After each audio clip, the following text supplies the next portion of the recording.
So ayan guys, welcome back to my channel. For today's video, magluto tayo ng ladyfinger or okra. Ayan, so ito lang yung ating lutuin, maliit lang. So hugasan muna natin, ayan. Hugasan natin maigi para matanggal yung dumi. Pero ito, na-stuck ng matagal sa rep, kaya medyo nagbablock na siya. Pero hugasan natin mabuti, ayan. Hugasan ko siya ng 3 beses, ayan. Hugasan lang natin, ayan. So okay na. I-drain na natin. Ayan. Ayaw matanggal talaga yung black. Ayan.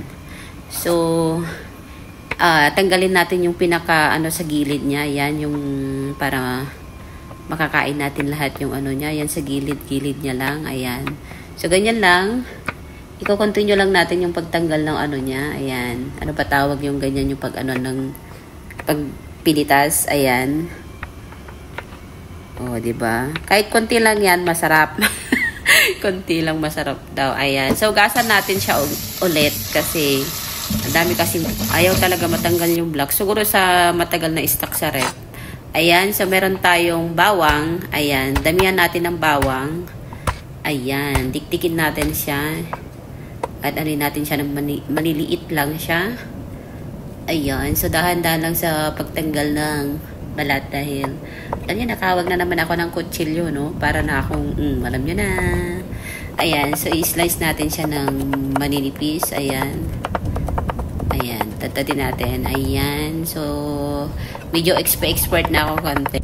O, diba? Kala mo ko naman professional na ng bawang. Ayan, so maglagay natin sa plate. Ayan. O, diba? Madami tayong ihalong bawang para masarap. So, igigisa na natin. Ayan. Maglagay tayo ng oil and then bawang. Ayan. 6 na piraso yung bawang. Ayan. So, i-fry natin hanggang mag-golden brown. Ayan. So, kukontinue lang natin. Ayan. Slow fry lang yung natin para hindi siya gaano masunog yung bawang. So, ayan. So, tinanggal ko yung mga ibang bawang at ilagay natin mamaya toppings natin. So, ilagay na natin yung okra. Ayan. O, diba? Nakahanap na naman ng recipe si Anday. Pero masarap. Promise. Ayan. Igigisa lang natin. Ayan. So, ilagay na natin yung sili. Ayan. Para naman may nagmukhang masarap pa rin. O, diba? Masarap talaga yan. Kaso, medyo maanghang. Pero gusto ko naman maanghang. So, naglagay ako ng kalahating teaspoon, tablespoon pala ng oyster sauce kasi konti lang yung aking okra. So, tansyahin lang kung gaano karami yung paglagay nyo ng oyster sauce. Ayan, ito yung cornstarch na meron siyang water. So, kalahating tablespoon lang yung cornstarch at naglagay na rin ako ng water. So, nag-additional ako ng all-in-one seasoning o kung wala kayo, magic sarap. Para naman lalong masarap yung okra natin. So, tatakpan muna natin, pakuloyin natin ito. Ayan. So, wag natin siyang i-overcook masyado. Ayan. Kahit halo-haloin natin yan, hindi siya madulas.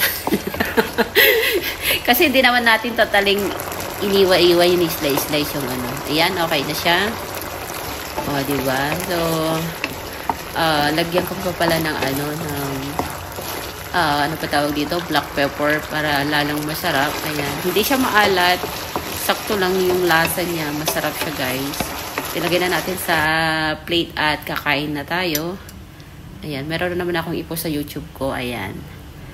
So, itappings na natin yung bawang na siniprate ko kanina. So, ayan, guys. Pwede nang kumain. Thank you for watching.